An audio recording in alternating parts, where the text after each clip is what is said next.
Bupati Tabanan Eka Wiryastuti disandra kelompok separatis. Penyandaran ini merupakan bagian dari simulasi pembebasan sandera yang digelar oleh tim Rider Gultor Yonif Rider 900.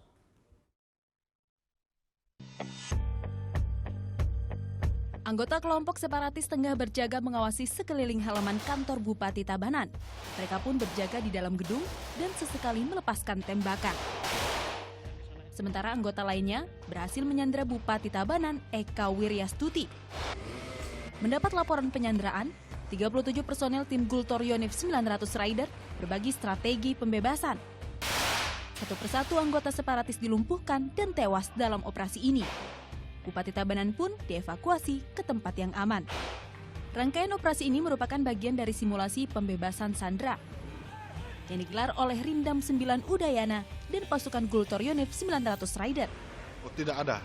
Ini memang latihan rutin tahunan ini untuk latihan pemantapan satuan Rider namanya. Rangkaian simulasi pembebasan sandera bertujuan mengantisipasi apabila terjadi penculikan maupun tindak kejahatan yang mengganggu keamanan di Pulau Bali. Surya Sanjaya melaporkan untuk NET. Thank you. Udah selesai nonton beritanya? Jangan pergi dulu dong. Subscribe dulu dan nonton tayangan lainnya di sini. Subscribe, nonton lagi. Subscribe, nonton lagi.